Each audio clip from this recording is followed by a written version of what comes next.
fees for A-level appeals should be waived in response to thousands of pupils having their results downgraded. That's according to Labour. It comes as students across England, Northern Ireland and Wales received calculated results after this year's summer exams were cancelled because of COVID-19. Well, joining us now is Deputy Labour leader and former Shadow Education Secretary, Angela Raynor. Good morning to you. As we were hearing just a few minutes ago on Good Morning Britain, pupils, teachers, they're all very upset about these results. What needs to be done to sort it out? Well, it's devastating for people because a lot of these results were based on a chaotic system that the government introduced that was flawed. So it wasn't based on the children's ability and what they'd done in terms of their work. It was based on part of the school's history as well, which is completely out of the control of those young people. So it's had a disproportionate impact on children from disadvantaged backgrounds. Again, as we know, the system already has baked in inequalities. This is completely unfair. So we believe the government have to go back to the teacher awarded grades now. It's the only option they've got, which is what the Scotland government had decided they needed to do. It's not perfect, but it's certainly a lot fairer than what's currently happening. And we've seen the devastation. I mean, this is affecting young people's lives at a time where they've already seen a devastating impact because of the coronavirus pandemic. Angela Raynor, if you go back to the teacher grades, we know that there's a 12% increase. That's not going to be fair on pupils in future years and pupils who did A-levels last year and the year before. It's not fair for someone along the line, isn't it? And at the moment, pupils of this current year are complaining, but you're only going to be making it worse for other people. 40% of students this year have been downgraded. And it's completely unfair, this system. It's completely flawed. And it's not about next year's, it's not about the year before that. It's about these young people now who have worked extremely hard under difficult circumstances, who are having their life chances stolen away from them because of a completely flawed and unfair system. But it is about those other pupils. Angelina, it is about those other pupils if this year they get a 12% increase. I mean, that doesn't seem fair on other pupils, does it? This year, the fairest system, because the government have failed to introduce an algorithm or a system that is fair and more proportionate about what the child's ability is, not where the child goes to school. The fairest system, and it's not completely perfect, I accept that, but the fairest system for these young people and for future at the moment is for them to go with the teacher awarded grades, which is what Scotland has done, because they can see at the moment that this system that's introduced, what they've done is devastating for a lot of students out there. And for no fault of those students, they've worked incredibly hard. And those teachers have been teaching them and understand and know those pupils very well. But actually, because the system has these baked-in inequalities, the algorithm has been deeply unfair for children. So, for example, in the North West, where I'm an MP, they're seeing a disproportionate impact of unfairness on them, as opposed to children in private schools, for example, like Eton.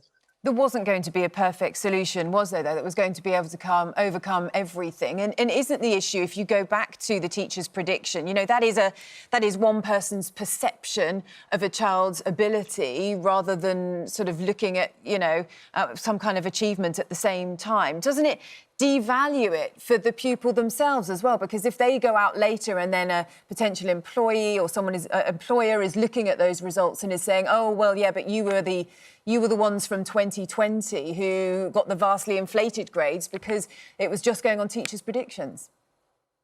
Well, I think what devalues it is the fact that it's going on an algorithm, a flawed computer system that goes on the previous history of the school and not on the ability of the child. A professional teacher who has been teaching that young person makes an assessment, is a much fairer process for that young person than actually going off an algorithm off a computer that has baked inequalities in it already, that assumes that if just because you went to a private school that you will be better educated than somebody who goes to a state comprehensive in the northeast or the northwest, for example. That's deeply unfair. Those young people in those areas have worked really hard to get the results that they wanted, and some of them have been downgraded more than one grade, which the government promised wouldn't happen.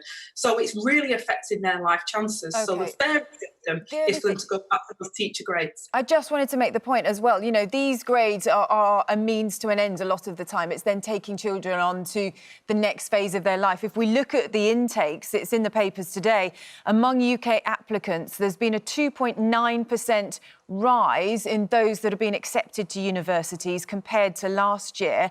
And there's been a 2.7% rise in those that get their first choice. So at the end of the day, as long as we have more pupils who are then able to go on and get into university and get their first choice, then that is at least one solution for it, isn't it?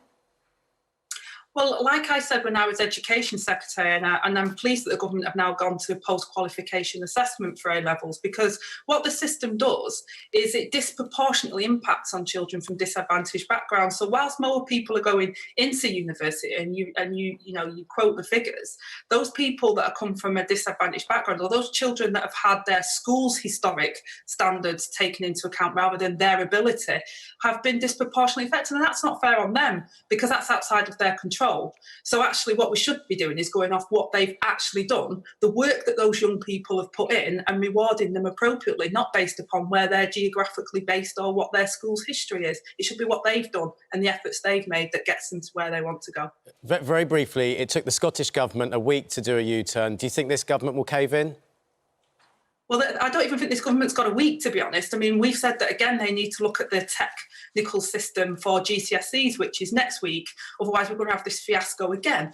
So the government need to do that. But for the A-level students now, this government hasn't got a week. It needs to make... I've not seen the Education Secretary out on the media. I've seen that the Prime Minister is out.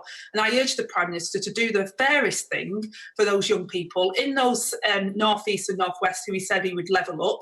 He seems to be pushing them back down again at the moment. Give the teacher assessment award. The teachers know them best, and allow them to get on with their future. And in a word, you mentioned the Education Secretary there. What grade would you give Gavin Williamson for his performance?